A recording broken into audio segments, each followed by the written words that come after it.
बिस्मिल्लाहिर्रहमानिर्रहीम। अस्सलाम वालेकुम। आलू की कतलियाँ बनाने की ये रेसिपी झटपट मिनटों में बनने वाली रेसिपी आपके साथ शेयर कर रहे हैं। इसके लिए कढ़ाई ले लिया, उसमें डाल लिया है आधा कप के करीब ऑयल, 1 चम्मच सफ़ेद ज़ीरा और 1 चम्मच अदरक लहसुन का पेस्ट।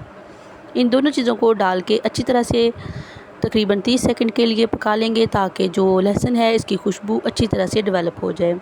फ़ौरन से हमने इसमें आलू वगैरह नहीं डालने और 5 मिनट में बनने वाली ये रेसिपी इतनी शानदार और मज़े की बनेगी कि आप इसे बार बार बना के खाएंगे।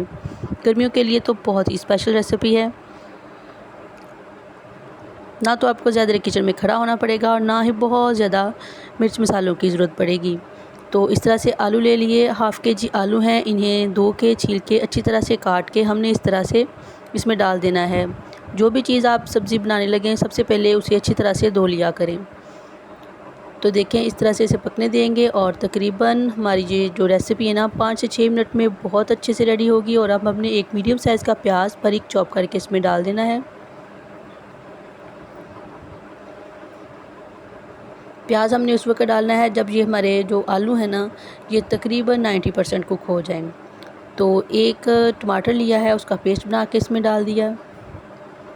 इसे भी 1 से 2 मिनट के लिए हम पकाएंगे।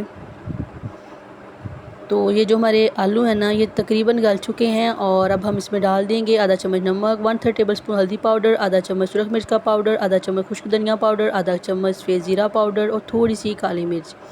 और इसे अच्छे से मिक्स करेंगे। इसे आपने जलने बिल्कुल भी नहीं देना, फ्लेम को आपने मीडियम टू लो कर लेना है। अब हम इसमें ऊपर धनिया डाल देंगे और धनिया डालने के बाद ये लीजिए हमारी आलू की कतलियाँ जो है ना मज़ेदार सी झटपट सिंपल सी रेसिपी, बहुत टेस्टी, बहुत मज़े की रेसिपी हमारी रेडी है। तो अब आपको इसकी फ़ाइनल लुक दिखाती हूँ। तो देखिए गर्मियों के लिए बहुत ही ज़बरदस्त, बहुत शानदार रेसिपी। अगर आपको पसंद आए तो हमारे चैनल को सब्सक्राइब कीजिए, बेल आइकन को दबाइए ताकि आपको आने वाली हर वीडियो का नोटिफिकेशन बर वक्त मिल सके। इसके साथ ही हम आपसे इजाज़त चाहेंगे, मिलेंगे एक नई वीडियो में। उस वक्त तक के लिए इजाज़त दीजिए। अल्लाह हाफ़िज़।